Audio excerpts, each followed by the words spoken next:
Alright guys, so today we're out in the woods, out under some cedar trees. Got some sphagnum moss to hang out on. Got my stuff. Don't forget your hydration.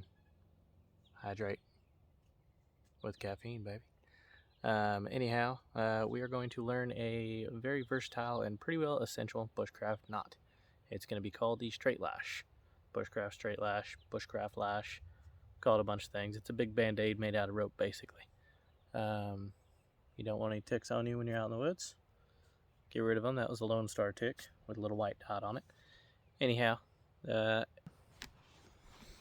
what we got here is a stick that has been modified for this video to represent, a tent pole, a fishing pole, a bushcrafting stick, any number of things, but really it's just to show you the strength of this knot. So, stick, check. Cordage, check. For this purpose, I've got probably about 10 feet of cord. Don't need that much, but I did not feel like cutting it. Now, one thing to bear in mind with your cordage, it needs to be slippy. It needs to be able to slip past itself. That's an official bushcraft term, guys. Slippy cordage. Anyway, you want to make sure it's a smooth, slick cord. That way it can slide underneath itself under pressure. This one should do just fine. Some of the other ones that will not work would be one like this. It'll kind of catch itself. So it kind of expands up and everything. We don't want this one. It's a little sticky, not slippy. Remember the terms. So what we're going to do is we're going to take all of our slack. I'm going to put it on that side. So we're going to make a loop. Make this wider. We're going to make a loop. And we're going to set that loop. I'm going to leave myself probably about a foot worth of slack on the tail end because I want to have something to hold on to. So we're going to make our loop. We're going to set it over our break, okay? So all we did is, here's our tail end. We made a loop. I'm setting it on top of the break. And for this purpose, I'm going to go maybe an inch below and an inch above the break with the winding. So we're going to pin this down. I'm doing it on top of the break. We're going to pinch this down. Then we're going to take, not our short end, we're going to take our long standing end here. We're going to start wrapping it around.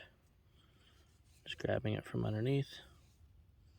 And we're wrapping it around. Okay, guys? Nothing fancy yet. No fancy knots or anything crazy. Just starting to wrap it around. Now, one thing to bear in mind is the tighter you make this wrapping, the winding, the stronger your knot is going to be in the end. So, what we're doing right now is just winding it around. I keep pinning it down with my thumb. That way it keeps the tension. Remember, about an inch below, in this case. We've now hit the break. So I'm going to go and keep going.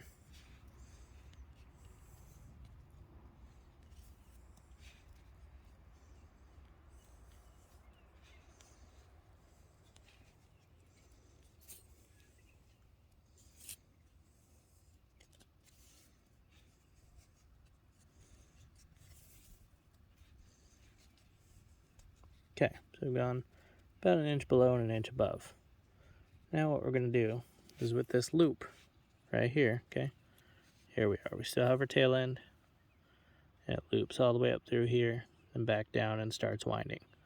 So we're going to take our loop right here and our long piece of cordage that I didn't feel like cutting. We're going to find the end of it anytime now. And in this case, I'm going to go from the top, so from this side here, through the hole, okay?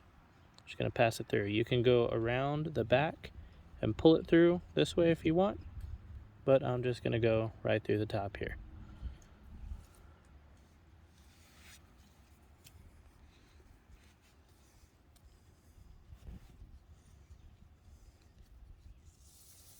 And then pull all the slack out. because you're like me and you wanted to keep a whole lot of slack.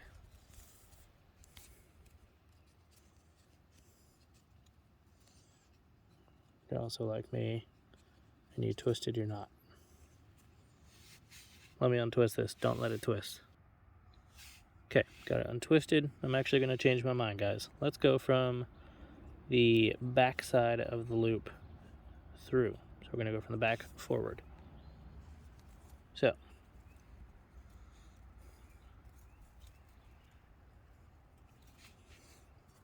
we're going to go around it, and then we're going to start from the back of the loop and come front. I've always done it the other direction, so let's try it this direction to see what happens. Okay, so we went around and came forward through the loop. Okay, now what we're going to do, keep that in place, we're going to grab this end here and we're going to pull it this direction. What that's going to do, see the loop here, see how it shrunk? It's going to pull the loop and this string underneath all these windings. So remember, if you made these tight and then you're pulling this underneath it, it's going to make it even tighter. So let's pull it underneath. Pretty hard with a bigger cord.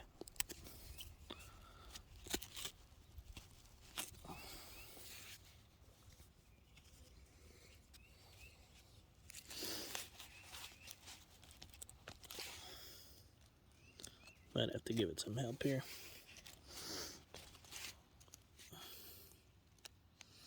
Whoop, there. So, note to self, guys, use a smaller cord. But for this purpose, it doesn't have to go all the way under. What you need it to do is expand this and trap the end. So, now that we've got that accomplished, I'm just going to trim this off with my non-bushcrafting knife. It's just my everyday carry. Boop.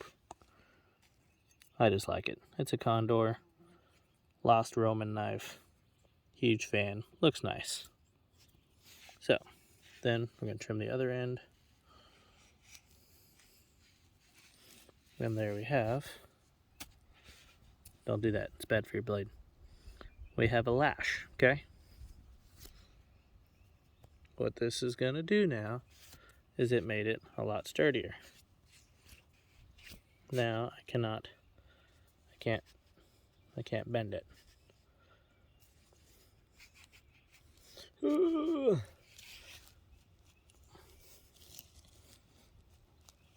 So, there you have. It's mended. It's not perfect, but it is mended and it will carry on with the purpose that I need it. So, that is a Bushcraft straight lash knot, guys.